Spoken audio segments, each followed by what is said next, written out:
Shalom Bapak Ibu Saudara yang terkasih dalam Tuhan, bagaimana kabarnya? Kami berdoa kita semua selalu dalam penyertaan Tuhan yang luar biasa. Senang sekali saya bisa menjumpai Bapak Ibu Saudara dalam ibadah online Zion Church of Christ. Sepanjang bulan September ini, gereja kita akan membahas mengenai relevan, yang merupakan salah satu dari 7 nilai dari Zion Church of Christ. Relevan cukup penting untuk kita pahami karena akan membuat kita mengerti dan membantu kita dalam bertindak dengan tepat dalam kehidupan sehari-hari. Sebelum itu, mari kita sama-sama siapkan hati kita karena kita akan memasuki dalam pujian dan penyembahan. Selamat beribadah, Tuhan Yesus memberkati. Shalom Zion Church of Christ, mari sama-sama kita siapkan hati kita untuk meninggikan Tuhan yang besar. Come on. Kami memuji nama-Mu Yesus, nama yang kuat. Sama-sama kita katakan, terpujilah nama-Mu Tuhan, kuat dan penuh kemuliaan. Satu suara kami nyatakan, kebesaran-Mu tetap selamanya.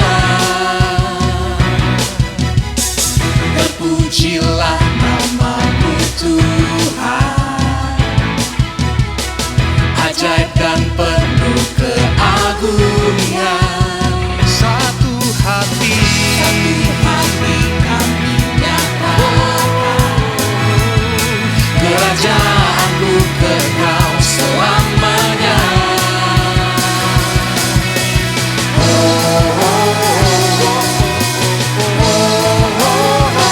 Engkaulah Raja atas dunia, yang menentukan kutuk dan membebaskan jiwa. Kami bersorak, bertepuk tangan. Engkau Tuhan berjaya dan memerintah untuk selamanya. Kebo, terpujilah nama-Mu Tuhan, ajaib dan penuh keagungan. Satu hati kami nyatakan, kerajaan-Mu kekal selamanya.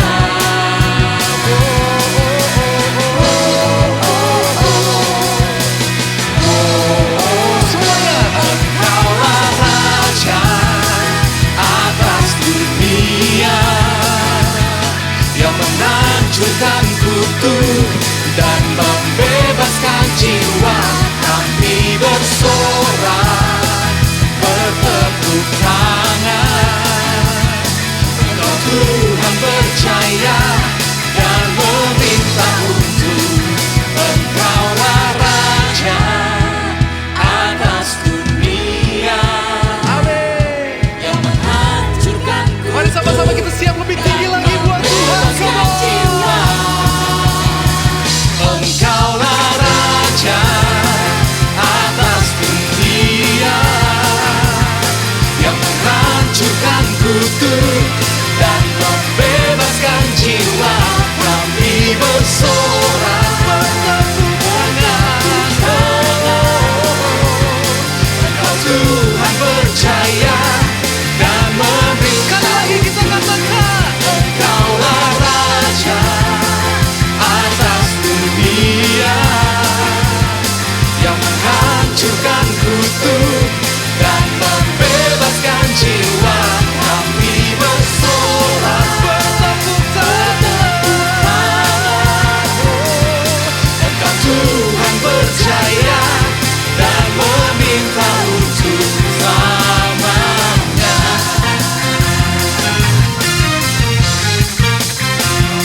Mari sama-sama setiap kita yang percaya berikan sorak suara yang termulia hanya bagi Tuhan kita. Come on.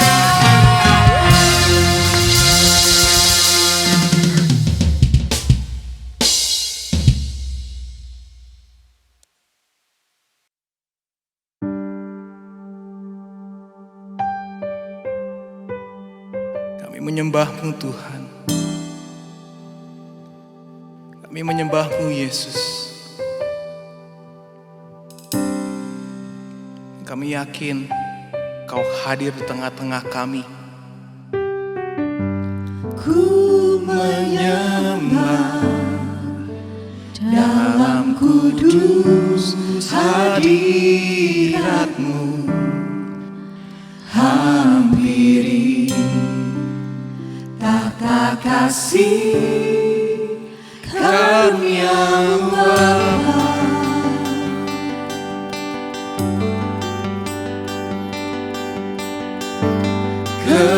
Kekuatanku hanya dalam hadirat-Mu, Yesusku.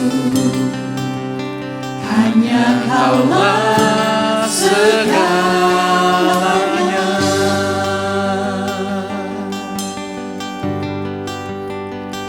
Ku yakin Kau hadir di sini.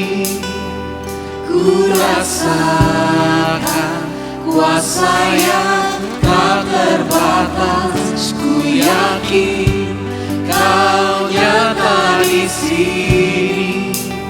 Kemenangan terjadi di sini.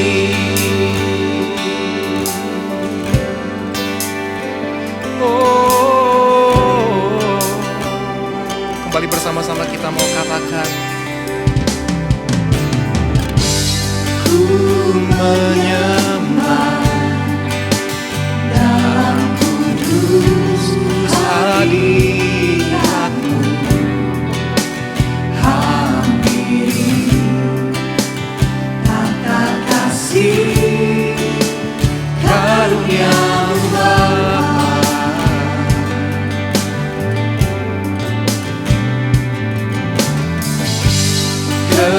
Kekuatanku hanya dalam hadirat-Mu, Yesusku. Hanya Kaulah segalanya. Oh, ku yakin Kau hadir di sini.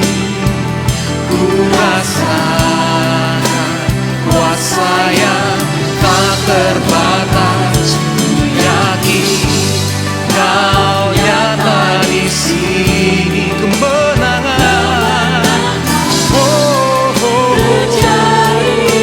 ku yakin Tuhan Kau hadir di sini. Ku rasakan kuasa yang tak terbatas. Ku yakin,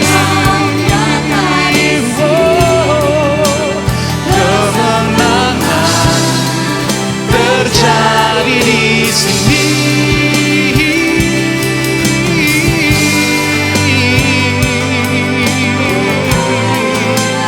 Oh,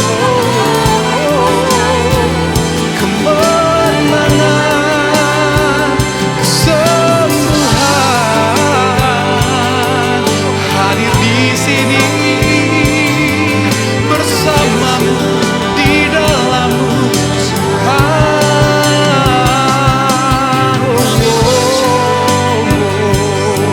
Kami percaya kuasa-Mu ajaib, Yesus.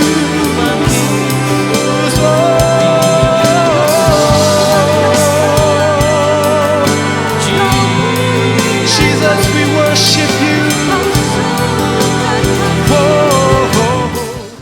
Terima kasih ya Tuhan, kami percaya Engkau senantiasa ada, menjaga dan menyertai kami dalam segala situasi.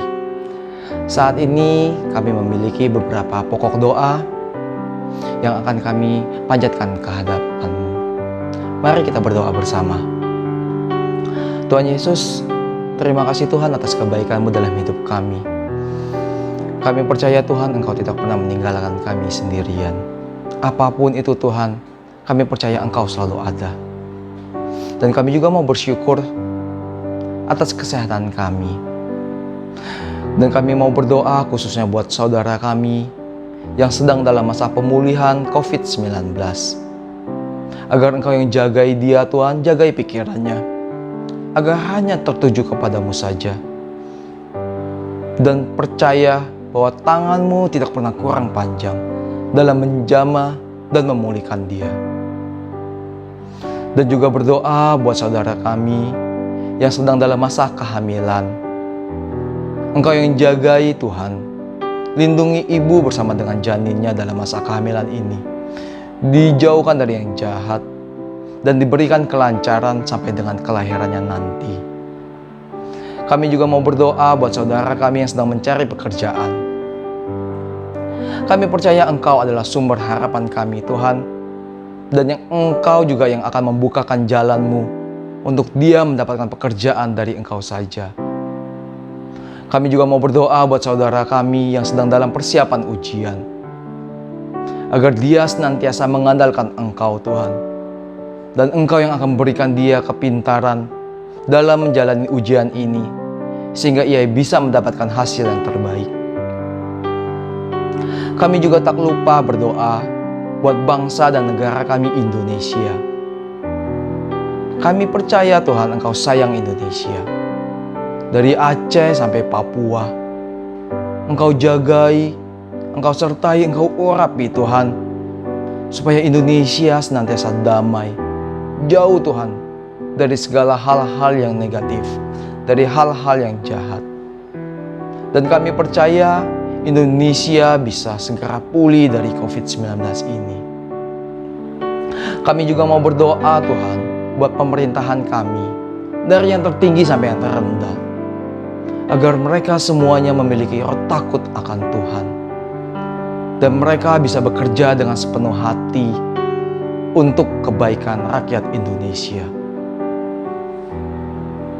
Di saat yang bersamaan juga Tuhan, kami mau mengucap syukur atas kebaikan-Mu, atas penyertaan-Mu terhadap saudara kami bersama dengan orang tua dan keluarganya, senantiasa diberikan kesehatan. Yes Tuhan, Engkau baik. Dan kami juga bersyukur atas pertumbuhan komunitas rohani kami, iConnect. Agar pertumbuhan iConnect ini Tuhan senantiasa mempermuliakan nama-Mu saja. Puji Tuhan. Kami percaya kebaikan, kemurahan, berkat yang sama telah Engkau siapkan buat kami. Haleluya. Amin. Minggu ini ayat renungan akan diambil dari 1 Korintus 14 ayat 20. Saya akan bacakan terlebih dahulu, kemudian kita akan baca bersama. 1 Korintus 14 ayat 20. Saudara-saudara, janganlah sama seperti anak-anak dalam pemikiranmu. Jadilah anak-anak dalam kejahatan, tetapi orang dewasa dalam pemikiranmu. Kita baca bersama. 3, 2, 1. 1 Korintus 14 ayat 20. Saudara-saudara, janganlah sama seperti anak-anak dalam pemikiranmu. Jadilah anak-anak dalam kejahatan, tetapi orang dewasa dalam pemikiranmu. Saya percaya Tuhan mau kita tumbuh bersama Dia, tumbuh dewasa hanya bersama Dia. Mari kita angkat pujian ini. Kemenangan, kesembuhan hadir di sini bersamamu di dalammu Tuhan.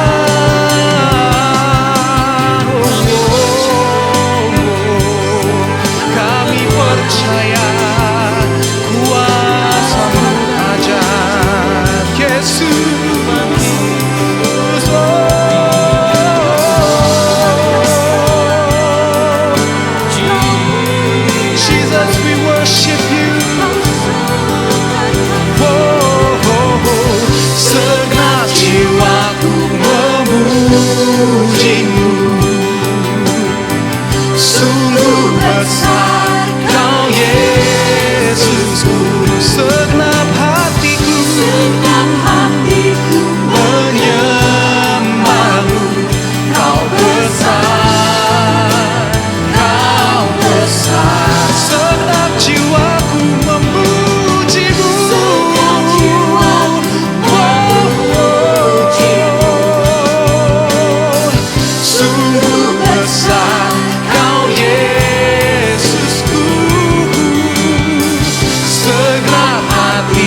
Benar Tuhan, kami mau mengikuti setiap panggilan-Mu, kami mau mengikuti setiap rencana-Mu Tuhan, dan kami mau tetap setia sampai akhir, karena kami percaya Tuhan bahwa rencana-Mu memiliki rencana yang luar biasa. Engkau telah menetapkan tujuan yang hebat bagi kehidupan kami.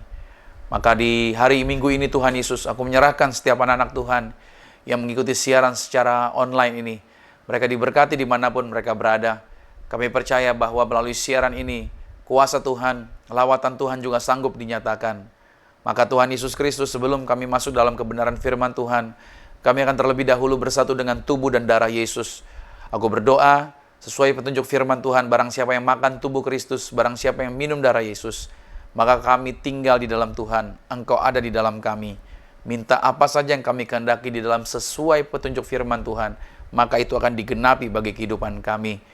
Maka oleh karena itu Tuhan Yesus, aku berdoa setiap anak-anak Tuhan, semua mereka berbahagia, semua mereka bersuka cita. Maka juga setelah itu kami akan masuk dalam kebenaran firman Tuhan. Mulut bibir lidahku diurapi untuk menyampaikan sabda firman Tuhan. Setiap kata kalimat ada tanda kuasa, ada berkat, ada mujizat Tuhan.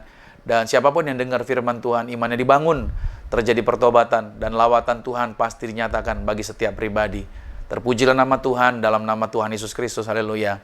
Amin. Baik, puji nama Tuhan. Selamat hari Minggu. Saya senang bisa menjumpai saudara kembali di hari Minggu ini. Untuk itu sebelum kita masuk di dalam kebenaran firman Tuhan, terlebih dahulu kita akan bersatu di dalam sakramen tubuh dan darah Tuhan Yesus. Saya berharap saudara sudah menyiapkan, yaitu roti dan anggur di tempat saudara masing-masing. Mari kita siapkan rotinya, mari kita siapkan anggurnya, dan saya akan bacakan terlebih dahulu satu firman Tuhan bagi setiap kita di dalam Injil Lukas pada pasal yang pertama, pada ayat yang ke-37 dikatakan begini, sebab bagi Allah tidak ada yang mustahil. Saya percaya bahwa bagi Tuhan tidak ada yang mustahil. Apapun yang Tuhan firmankan, apapun yang Tuhan katakan, itu pasti digenapi. Bagi dunia sulit, bagi dunia tidak mungkin. Bagi orang kebanyakan mustahil. Tapi bagi Tuhan kita tidak ada perkara yang mustahil. Oleh sebab itu, bagian kita, Anda dan saya adalah pada waktu kita makan tubuh dan minum darah Yesus, kita percaya bahwa Tuhan kita sanggup bela kita. Tuhan kita sanggup tolong kita. Tuhan Yesus yang telah korbankan tubuh dan darahnya di atas kayu salib, menjaminkan kehidupan Anda dan saya di bumi, sama seperti di sorga. Mari kita mau angkat rotinya saja di atas kepala kita, dan kita mau berdoa bersama-sama. Mari katakan sama-sama dengan saya, dalam nama Tuhan Yesus, inilah roti yang turun dari surga, inilah tubuh Tuhan Yesus Kristus, tubuh yang tergantung di atas kayu salib, yang memberikan kami bersama dengan keluarga kehidupan yang kekal dalam kerajaan sorga. Yang kedua, untuk menyempurnakan agar tubuhku selalu sehat sempurna, sempurna jiwa rohku. Suatu hari kami akan dibangkitkan pada akhir zaman. Tubuh Tuhan Yesus Kristus yang telah tertombak, tertikam, tergantung di atas kayu salib. Maka mulai hari ini kami tidak akan terkapar di meja operasi. Kami tidak akan terkapar sakit. Kami menang atas segala penyakit. Bahkan segala virus tidak berkuasa melemahkan tubuh kami. Kami berkuasa atas segala virus apapun juga. Bahkan atas virus COVID-19 tidak berkuasa atas kehidupan kami. Dalam nama Tuhan Yesus, oleh bilur-bilur Kristus, kami sudah disembuhkan dalam nama Tuhan Yesus. Inilah roti yang turun dari sorga, inilah tubuh Tuhan Yesus Kristus. Mari kita makan tubuh Tuhan Yesus Kristus.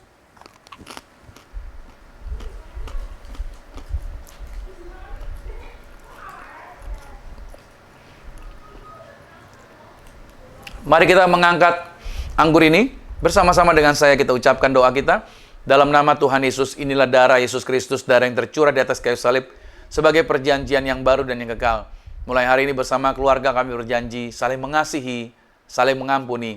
Kasih mula-mula senantiasa ada di dalam rumah tangga kami. Maka kami tolak setan, tuyul, dukun-dukun, kuasa kegelapan, roh-roh jahat, kuasa iblis, setan yang coba menakut-nakuti.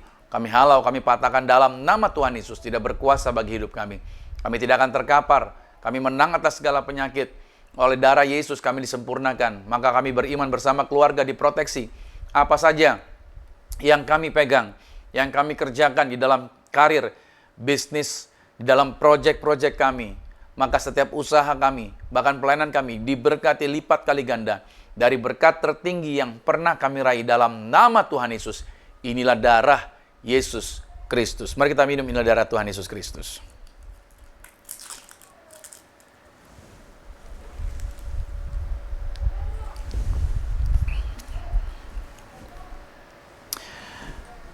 Mari siapkan juga yaitu minyak di tangan saudara.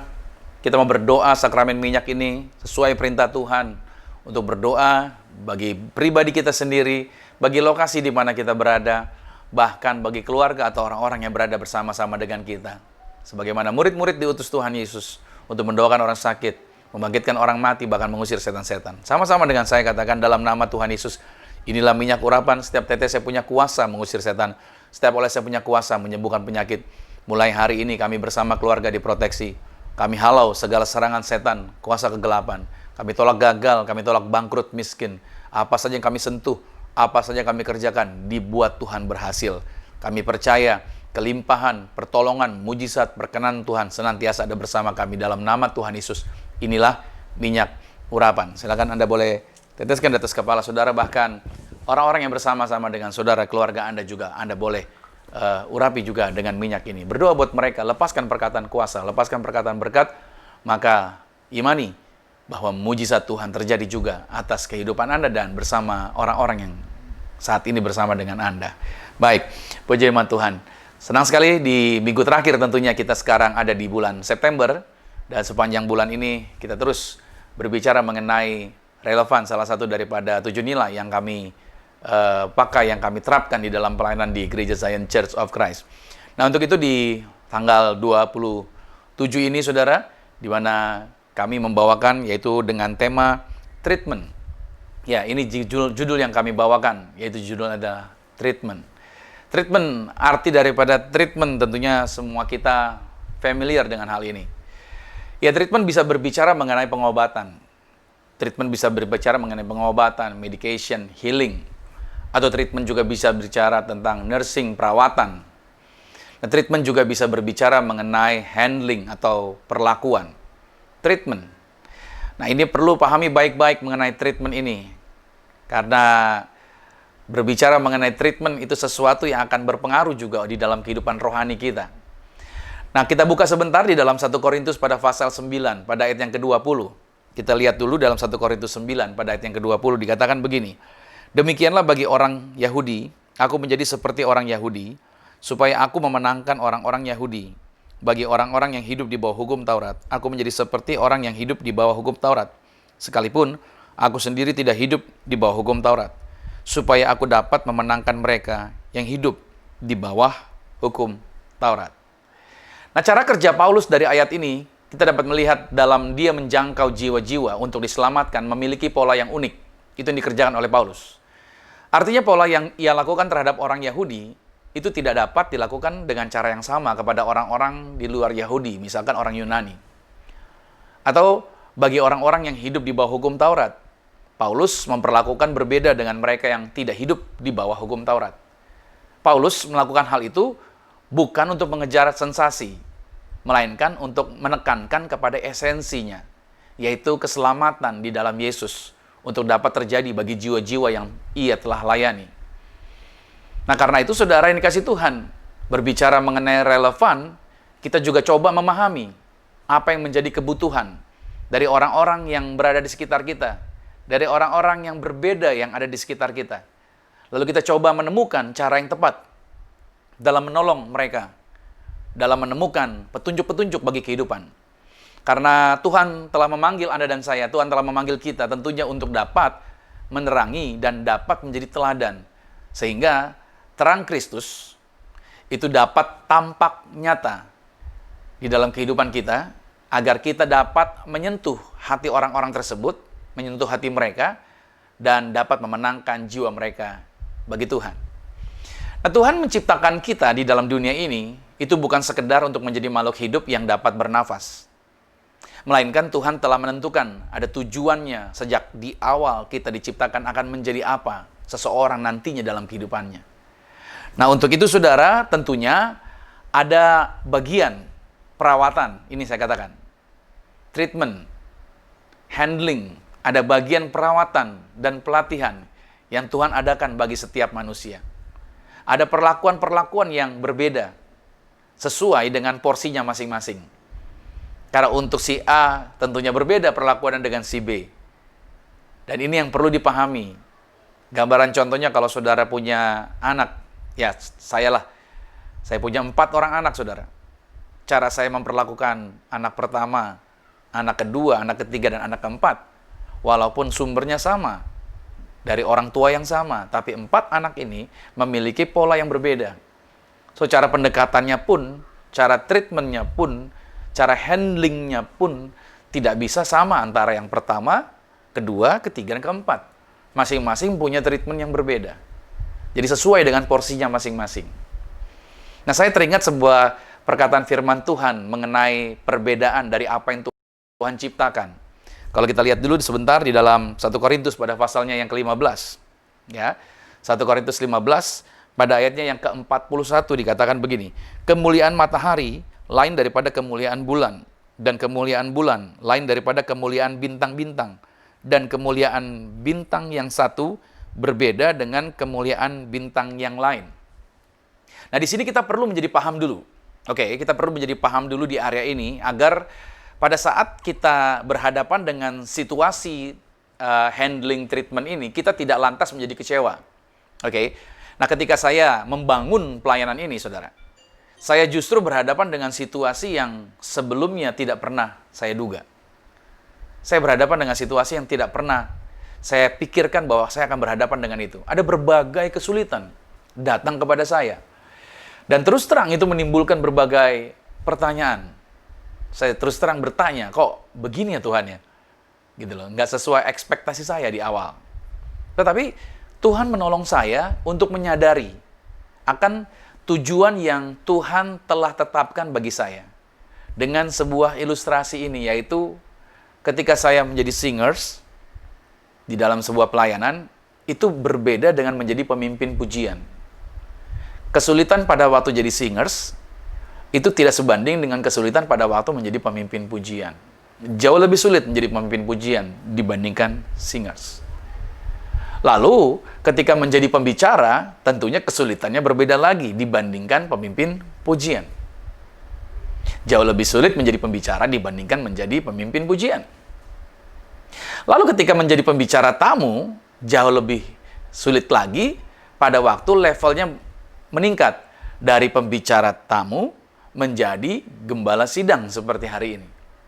Itu jauh lebih sulit lagi, saudara, menjadi gembala sidang dibandingkan menjadi pembicara tamu.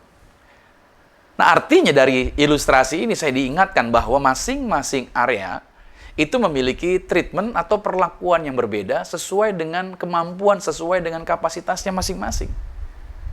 Nah, artinya semakin kita dipercayakan lebih banyak, oke, maka pahami dulu nih, maka akan semakin dituntut lebih banyak lagi. Pada saat kami sedang membahas, misalkan di gereja kami ini kami sedang membahas mengenai values, mulai dari bulan Mei di tahun 2020 ini, maka itu akan semakin dituntut kepada kami untuk dipraktekkan terlebih dahulu di dalam kehidupan kami, khususnya bagi kami yang menjadi para pemimpin di dalam pelayanan ini. Nah, demikian pula, saudara yang dikasih Tuhan, setiap kesulitan-kesulitan yang saat ini kita semua sedang hadapi, sebenarnya itu juga merupakan bagian daripada treatment yang Tuhan mau kerjakan di dalam diri kita masing-masing, di dalam kehidupan setiap kita. Anda harus pahami bahwa kesulitan yang ada pun sebenarnya ada bagian treatment yang sedang Tuhan kerjakan di dalam kehidupan kita. Ingat ya bahwa Allah turut bekerja dalam segala hal untuk mendatangkan kebaikan. Tidak ada yang tidak baik dari Tuhan. Semua yang datang dari Tuhan, semuanya baik. Even ada hal yang negatif di sekitar kita, Tuhan bisa ubah itu menjadi kebaikan bagi setiap kita. Kita seringkali berpikir, pada saat persoalan itu datang, ketakutan meliputi. Ada persoalan, kita segera diliputi dengan ketakutan. Dan seolah-olah ketakutan atau masalah tersebut akan menenggelamkan kita semua. Lalu semua masalah itu sepertinya dalam pemandangan kita akan tampak menjadi besar sekali dalam kehidupan kita.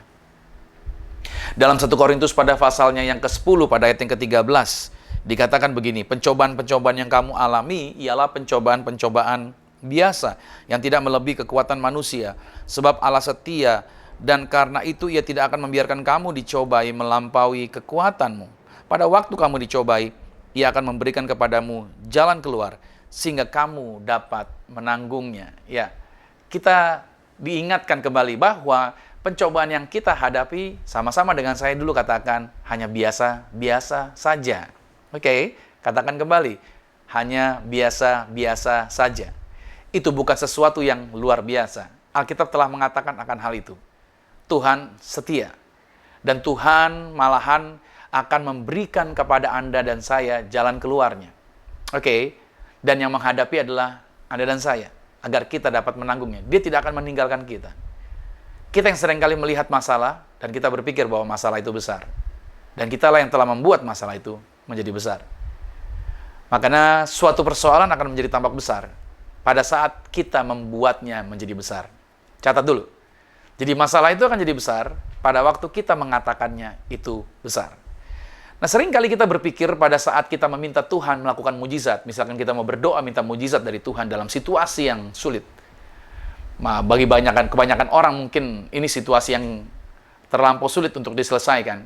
Pada waktu kita berdoa minta itu, kita berpikir bahwa yang kita minta terlalu besar. Mungkin kalau kita minta situasi hari ini untuk dipulihkan dalam kehidupan kita, diubahkan, kita berpikir bahwa akan banyak tenaga di sorga yang terpakai untuk menjawab doa kita. Kita berpikir nanti tenaga seperti genset yang mulai redup gitu saudara, karena terlalu banyak dipakai untuk satu area. Kita berpikir seperti itu. Lalu kita menjadi tidak enak. Oke? Lalu kita menjadi kurang enak sama Tuhan dan udahlah, gak usah minta hal itulah, karena buat kita hal itu terlalu besar. Seperti itu saudara. Kita telah membuat satu masalah menjadi besar, karena kita sendiri yang membuatnya besar. Padahal yang sebenarnya, bagi Tuhan sebenarnya, untuk menyembuhkan apapun, bahkan menyembuhkan penyakit yang paling berat sekalipun, penyakit kanker misalkan, atau penyakit yang sedang ada hari ini, itu tidak lebih sulit dari menyembuhkan sakit demam sebenarnya. Tuhan tidak ada kesulitan melakukan mujizat dalam segala area, dalam segala perkara. Pilihannya sebenarnya ada di tangan kita. Pada saat kita berhadapan dengan masalah, apakah kita mau diatur oleh keputusan dunia, oleh informasi dunia yang coba menakuti kita, atau kita memilih percaya kepada janji Tuhan? Keputusannya ada sama kita. Kalau saya memilih untuk berserah dan percaya kepada perkataan Tuhan. Apa yang Tuhan firmankan, apa yang Tuhan telah janjikan, apa yang telah Dia sebutkan di dalam firman Tuhannya. Maka kembali kepada apa yang kamu mau percayai. Saya terlalu yakin apa yang kita mau percayai. Tetapi pada saat kita mau mempercayai Tuhan, maka masalah itu bukan suatu masalah lagi. Begitu kita punya masalah dan kita mempercayai bahwa Tuhan punya rencana dan Tuhan punya jalan yang luar biasa, maka masalah apapun itu bukan menjadi masalah lagi. Karena masalah itu kita sudah percayakan bahwa Tuhan akan buka jalan bagi kita. Pada saat dunia berhadapan dengan persoalan yang berat, seringkali kita diarahkan. Untuk apa? Untuk memberikan simpati atas kesusahan yang ada. Ya kan? Ketika ada orang sedang kesulitan, ketika ada orang cerita tentang masalah yang berat yang mereka hadapi, kita lantas berbicara apa? Umumnya dunia akan berkata, yang sabar ya, gitu kan? Yang kuat ya, ya namanya cobaan, ya memang masalah lagi susah, ya memang sulit ya keadaan dan segala macam. Seringkali justru kita malah memberikan rasa seperti ini, kata-kata atau sikap yang seperti ini. Oke, tidak salah menunjukkan belas kasihan terhadap orang-orang yang sedang kesusahan atau orang-orang yang sedang terluka, tetapi kita bisa melakukan sebenarnya lebih daripada itu. Kita juga sebenarnya perlu menunjukkan iman. Harusnya kita menunjukkan iman dan dorongan kepada orang-orang yang sedang memiliki masalah tersebut. Harusnya seperti itu yang kita lakukan. Kenapa? Karena itu yang dibutuhkan oleh mereka sebenarnya. Contoh soal, saudara, seandainya hari ini Yesus datang kepada kita dan mulai berkata kepada kita, waduh, masalah virus ini memang sangat besar nih. Ini memang menakutkan dan betapa buruknya keadaan saat ini. Ketika Yesus ngomong begitu sama Anda dan saya, percayalah, maka kita semua pasti akan berada pada masalah yang sangat besar. Kita akan drop semuanya ketika datang perkataan seperti itu. Tidak, Yesus tidak datang dengan perkataan itu, melainkan Yesus datang kepada kita mengecilkan masalahnya. Dan Dia membesarkan nama Tuhannya, gitu loh. Nama Tuhan yang Dia besarkan, dan Dia mengatakan, Dia menunjukkan bahwa kuasa ilahinya jauh lebih besar daripada keadaan-keadaan yang saat ini kita sedang hadapi. Amin. Itu yang Tuhan kerjakan bagi kehidupan Anda dan saya. Nah, saya istilahkan, saudara, begini. Masalah besar dikecilkan, masalah kecil dihilangkan. Praktekkan ini di dalam setiap kehidupan Anda. Dalam rumah tangga khususnya suami istri, masalah besar dikecilin, masalah kecil dihilangkan. Ini kadang-kala terbalik. Nggak ada masalah ditimbulkan masalah. Gitu kan? Nanti ada masalah kecil mulai dibesar-besarkan. Nah, sebaiknya kita bertobat dari area ini. Karena kita tidak dipanggil untuk melakukan itu. Justru kita harusnya berani memperkatakan bahwa masalah-masalah yang kita hadapi cuma masalah biasa. Jangan dibesar-besarkan. Saudara kasih Tuhan, ketika iman Anda dihidupkan, Anda akan menjadi bersemangat. Oke, pada waktu ada orang datang, atau pada waktu firman Tuhan datang kepada saudara menyampaikan ini bahwa, hei, masalahmu biasa, Tuhanmu yang lebih besar, Tuhanmu yang lebih luar biasa. Saya terlalu yakin pada waktu Anda dihidupkan iman Anda menjadi bersemangat. Dan Anda bisa berkata begini, Tuhan, ini akan menjadi satu mujizat yang menakjubkan. Harusnya di tengah masalah yang kita hadapi, kita harusnya berani berkata, Tuhan, ini akan terjadi mujizat yang baru bagi kehidupan kami. Akan ada pengalaman yang baru lagi berjalan bersama dengan Tuhan. Saya coba ceritakan sebuah kesaksian kepada saudara. Mungkin ada beberapa yang sudah pernah mendengarkannya. Saya memiliki pengalaman pada waktu anak saya mengeluh sakit di bagian telinganya. Pada waktu kami bawa ke rumah sakit untuk diperiksa, dan dokter memberikan vonis bahwa gendang telinga sebelah kanannya itu dikatakan telah sobek. Dan itu sangat membahayakan bagi anak saya. Lalu dokter mengarahkan untuk tidak boleh terkena air. Apapun yang terjadi, telinganya yang gendang telinganya sobek tidak boleh terkena air. Dilarang untuk berenang. Dan setiap hari Sabtu harus ditreatment ke rumah sakit. Dan ada sejumlah obat rutin yang harus dibeli. Nah, pada saat keluar dari ruang dokter, wajah istri saya terlihat agak sedikit sedih.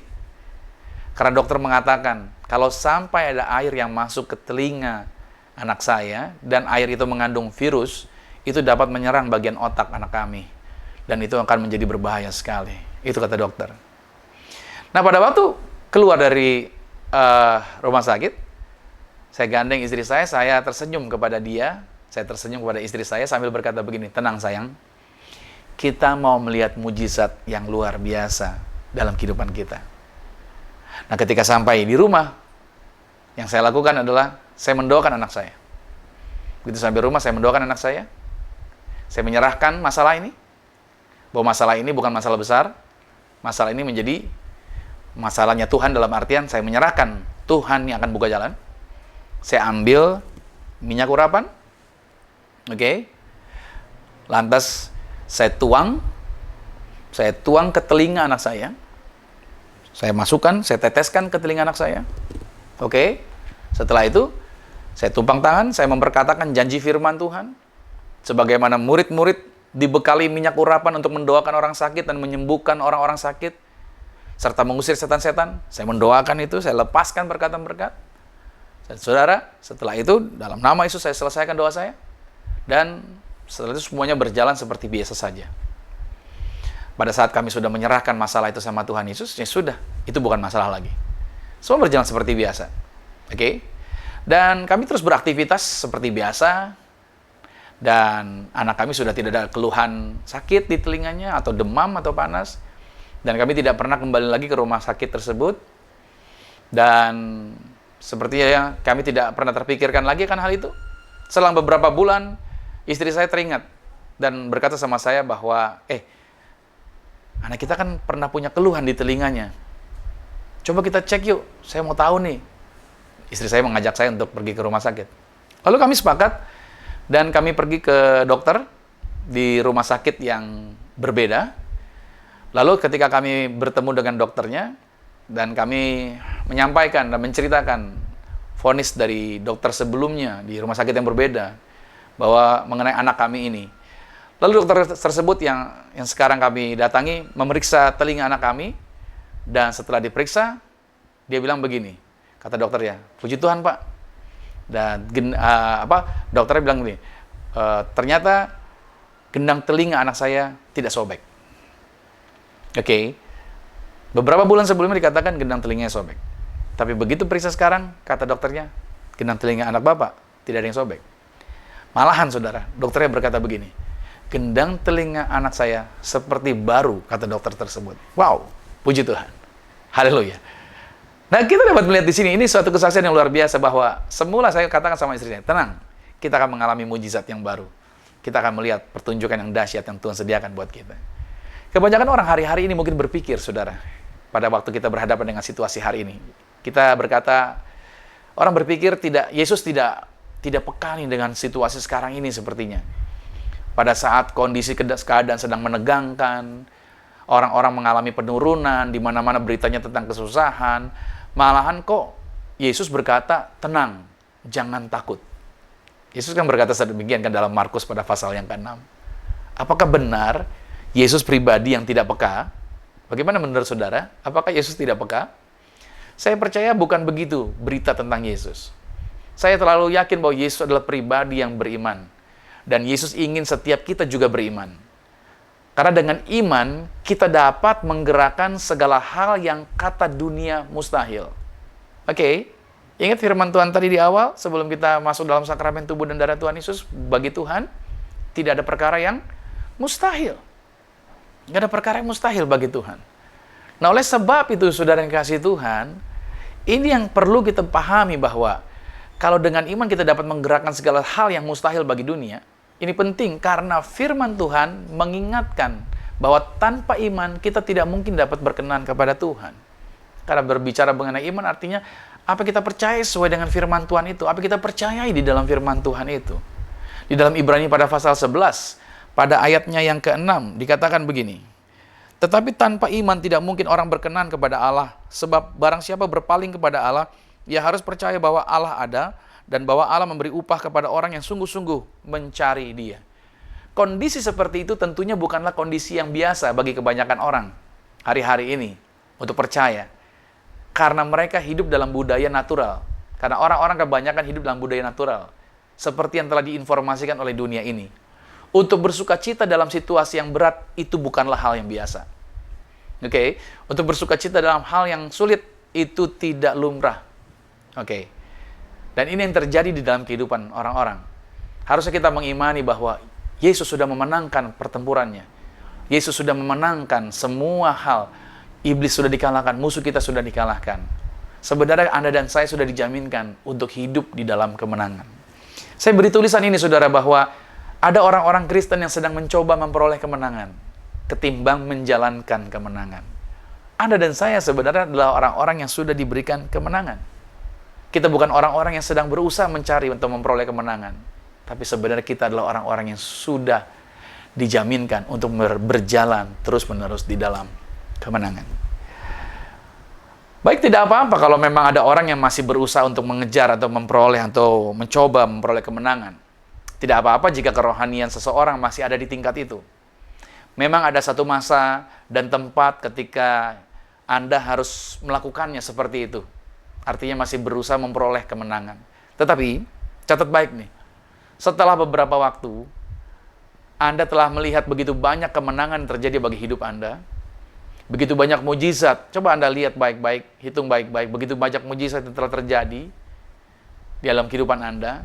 Di mana mungkin dulunya Anda bersuka citanya sambil dalam ketakutan. Ada ketakutan, Tuhan tolong, nyatakan mujizat-Mu. Akhir terjadi, habis itu baru sukacita. Haleluya, puji Tuhan. Tapi awalnya adalah gemeteran dulu. Oh Tuhan, tolong kami Tuhan, seperti itu. Tapi akhirnya ada mujizat yang terjadi. Gak apa-apa kalau Anda memang di dalam kondisi seperti ini. Maksudnya Anda dalam levelnya masih level seperti ini. Tapi saudara, di dalam proses, maka dalam proses perjalanan pendewasaan, harusnya Anda bisa benar-benar bersuka cita, bukan lagi dalam ketakutan, tapi karena Anda tahu bahwa ada sesuatu yang hebat yang akan terjadi melalui situasi Anda.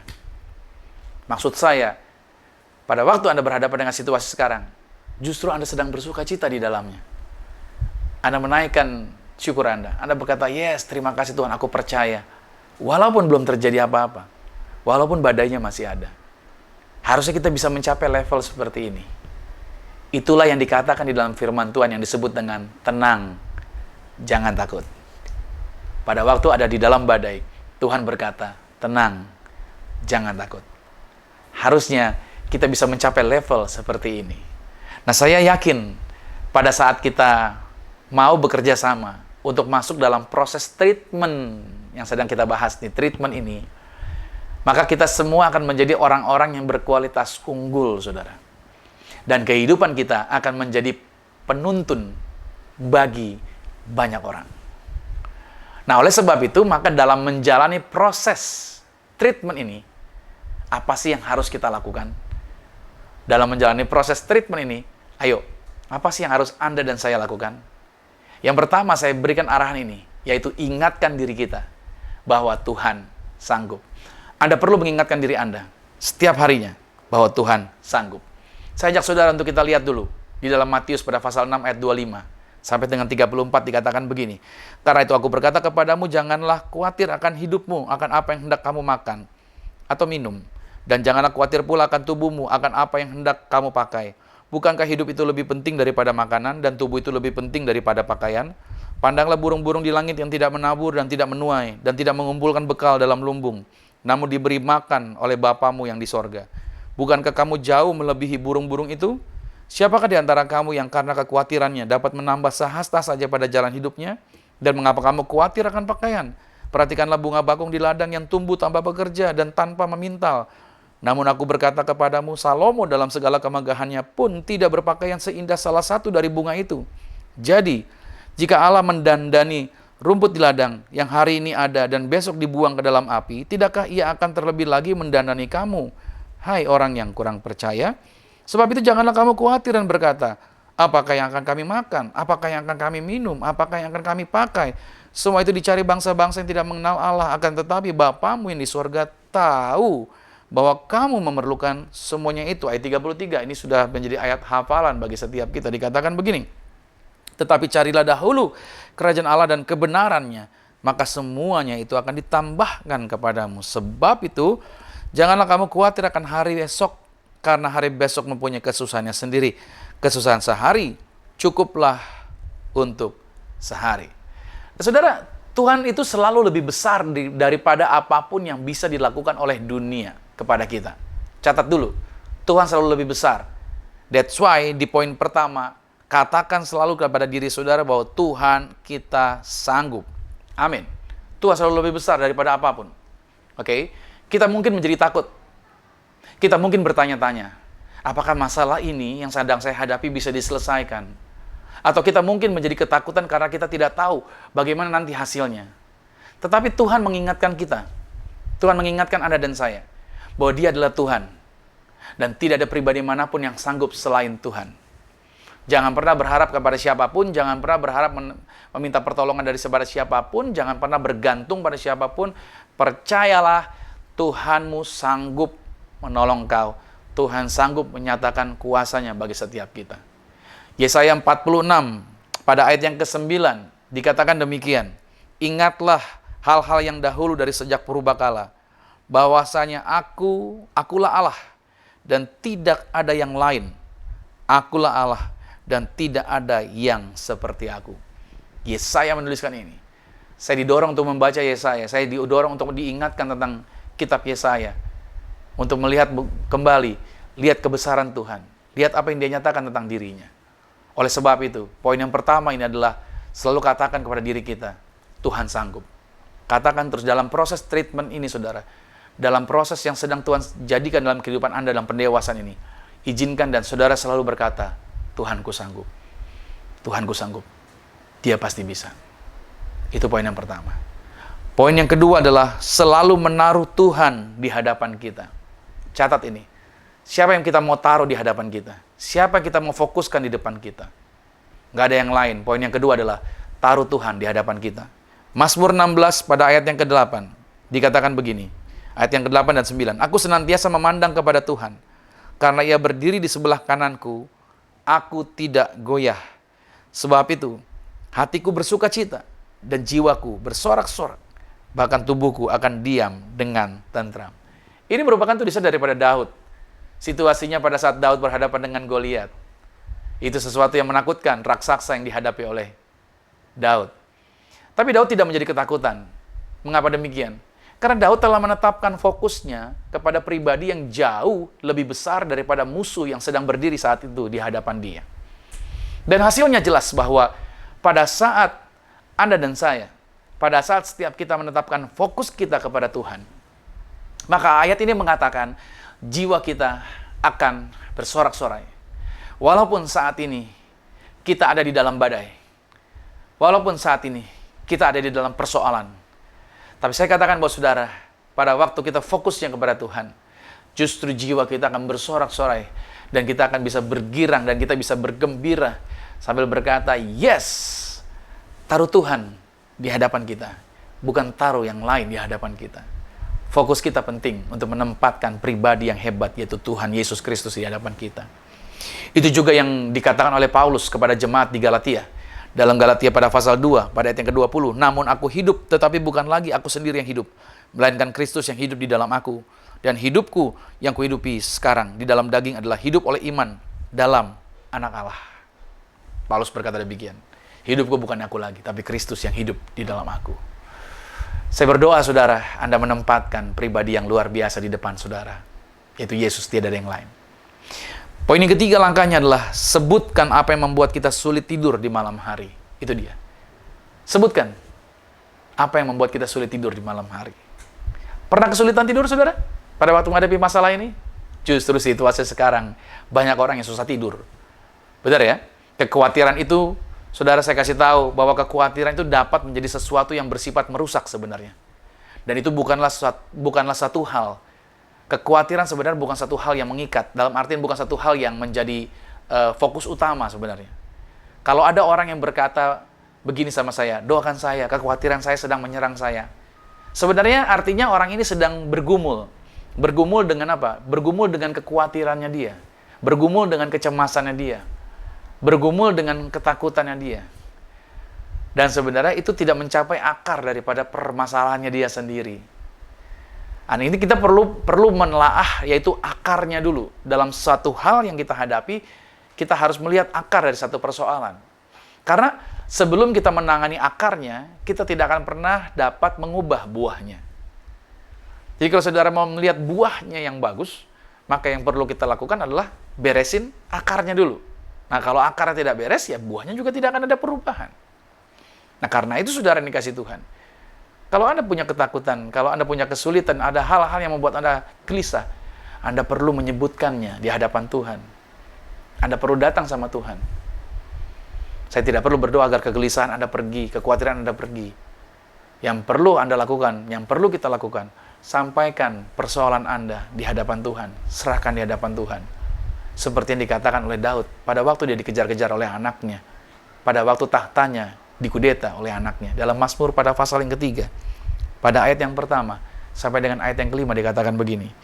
Mazmur Daud ketika ia lari dari Absalom anaknya. Ya Tuhan, betapa banyaknya lawanku, banyak orang yang bangkit menyerang aku. Ini ungkapan Daud, disampaikan kepada Tuhan.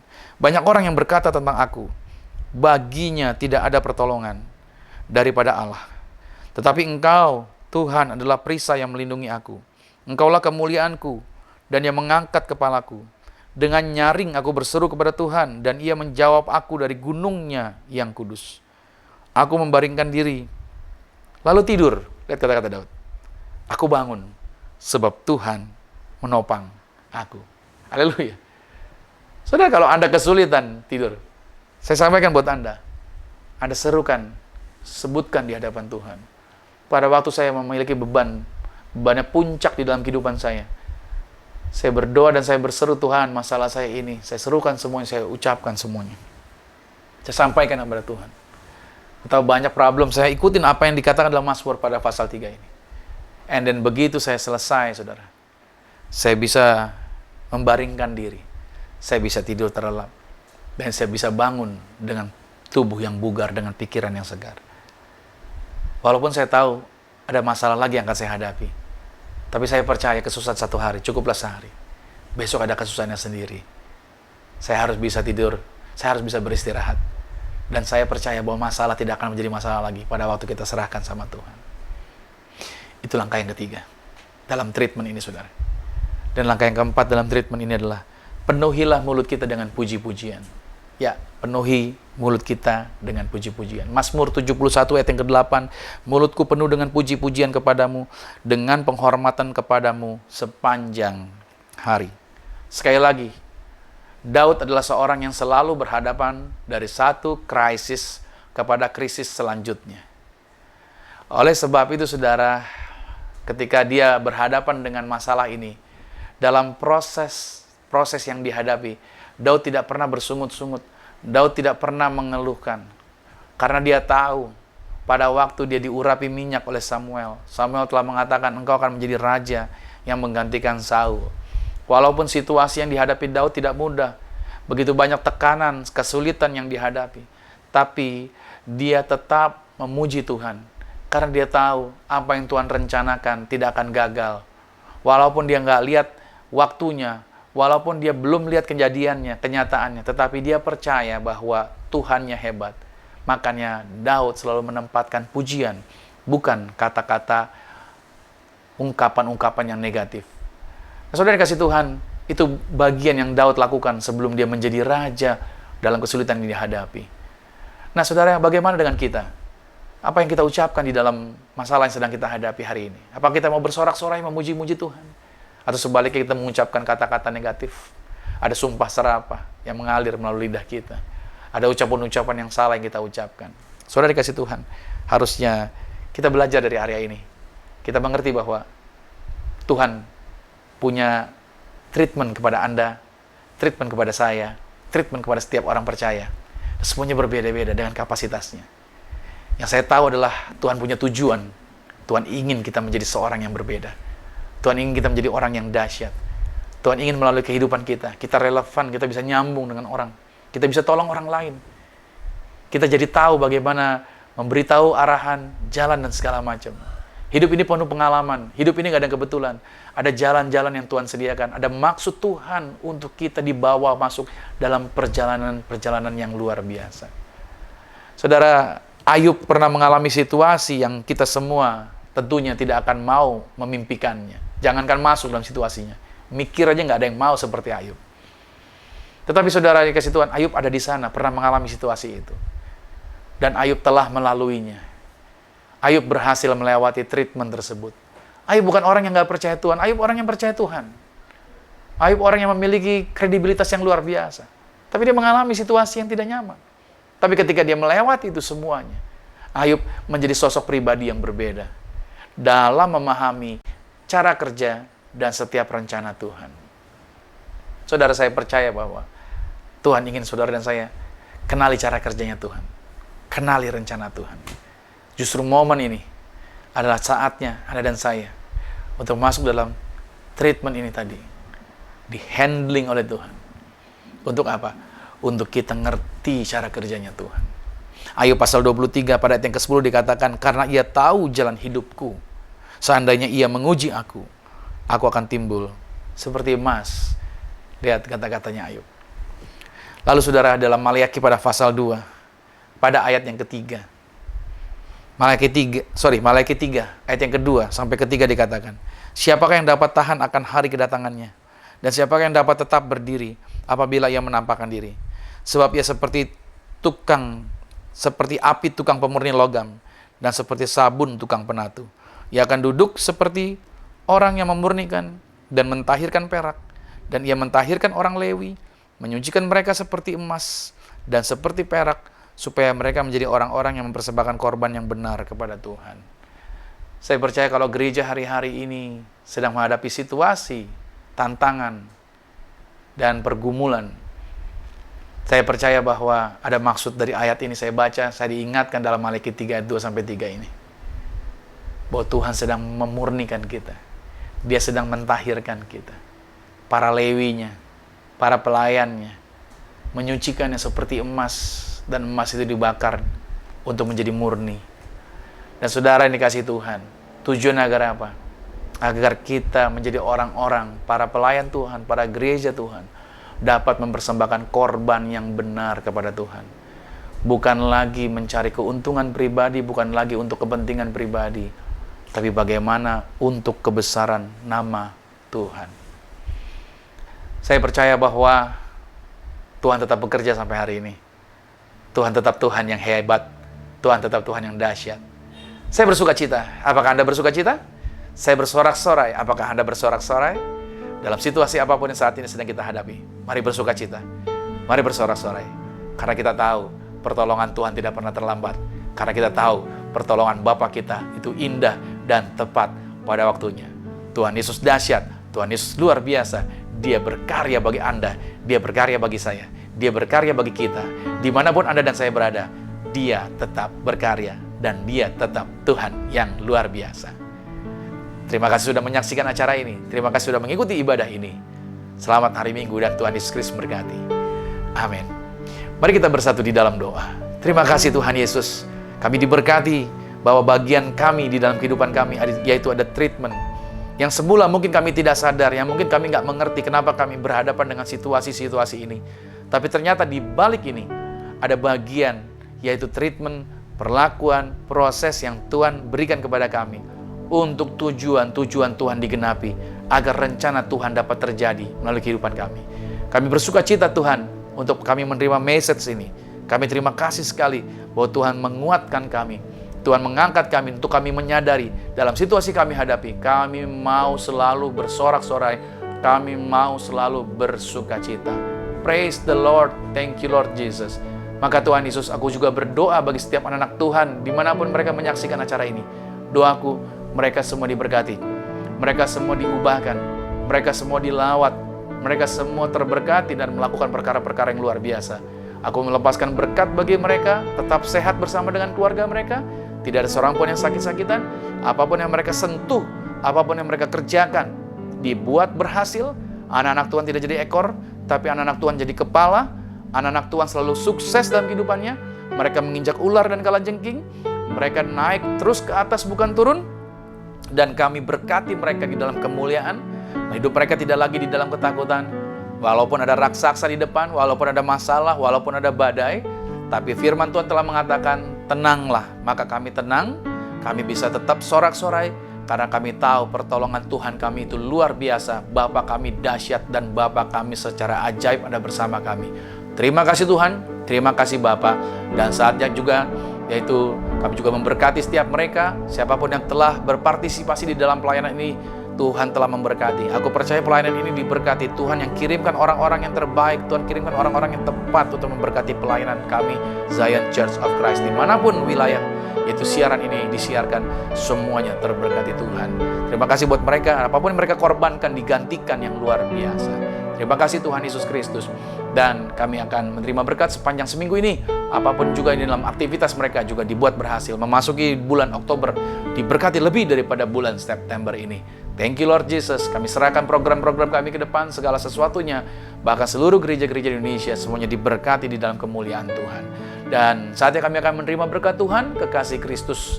Arahkan hati, aminkan setiap berkat ini menjadi milik kita. Diberkatilah engkau di dalam usahamu, diberkatilah engkau di dalam pekerjaanmu, diberkatilah engkau di dalam studi sekolah kuliahmu, dan diberkatilah engkau di dalam pelayananmu. Apapun yang kau pegang kerjakan di dalam kekudusan, ingatlah perkara ini. Tuhan Yesus Kristus pasti buat engkau berhasil diangkat. Tuhan, kau naik ke atas, bukan turun jadi kepala, bukan ekor. Aku berdoa sepanjang minggu, bulan, bahkan tahun ini merupakan minggu, bulan, tahun yang penuh berkat, sehingga siapapun tinggal dengan kau pasti diberkati, keluargamu diberkati, orang tuamu diberkati, saudara-saudarimu diberkati, rumah tanggamu berbahagia. Maka sekarang terimalah berkat anugerah dari Bapa di sorga, cinta kasih di dalam Yesus Kristus, kekuatan penghiburan di dalam kuasa Roh Kudus, menyertai mengurapi setiap kita mulai saat ini, sampai Tuhan datang menjemput Anda dan saya, keluargamu dan keluargaku, kita semua sama-sama menjadi warga kerajaan sorga. Yang percaya sama-sama dengan saya katakan, amin. Terima kasih saudara yang telah menyaksikan acara ini. Sampai jumpa lain waktu, sampai jumpa minggu depan. Dan Tuhan Yesus Kristus berkati kita semua. Shalom.